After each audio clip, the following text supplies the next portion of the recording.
hello ଭାଇ ନମସ୍କାର ମୁଁ ଆପଣଙ୍କର ରକି ମୁଁ ଏବେ ଆସିଯାଇଛି ଆମ ନଗଡ଼ ପାଖକୁ ନଗଡ଼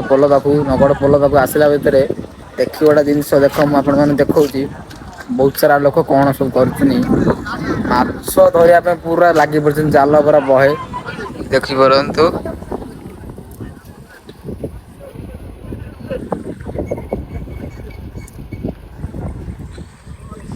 ଦେଖିଲ ତ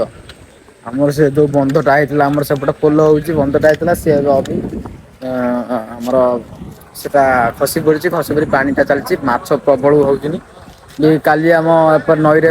ନିହାତି କୁଇଣ୍ଟାଲ ପାଖାପାଖି ମାଛ ସବୁ ଧରିଛନ୍ତି ଜାଲରେ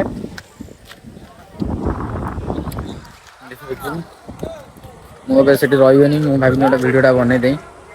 ବହୁତ ସାରା ଲୋକ ମାନେ ମାଛ ସେଇଭଳିଆ ଧରୁଛନ୍ତି ମାଛ ସେଇଭଳିଆ ହଉଛନ୍ତି ନଈରେ ପାଣି ଟା ଚାଲିଛି ମାଛ ପ୍ରବଳରୁ ପ୍ରବଳ ହଉଛିନି ଗୋଟେ ଖେପାରେ ନିହାତି ଉପରେ ଆଉଛି ମୁଁ ସେଠି ତ ଯାଇପାରିବିନି କାଦୁଅ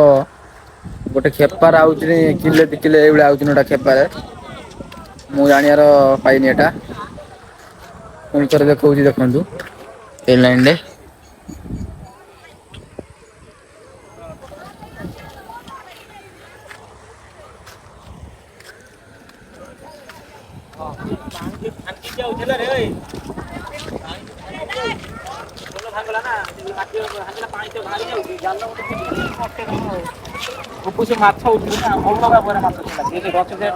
ମାଛ ପ୍ରବଳ ହବ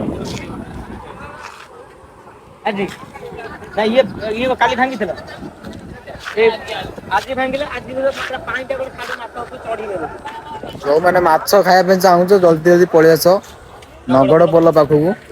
ଜାଲ ପକେଇ ଧରିବ ଗୋଟେ ଖେପାରେ କିଲେ ଦି କିଲେ ପଡୁଛି ଏଟା ଫାଇଲାନି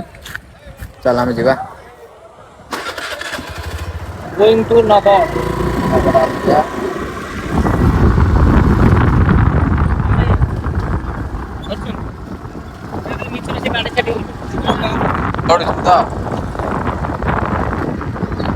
ସକାଳେ ପକେଇଛି ମାଛ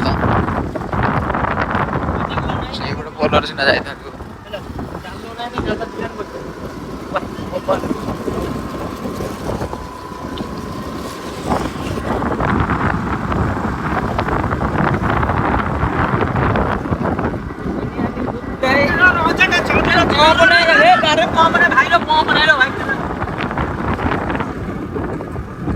ପ୍ରେସର କମ ଅଛି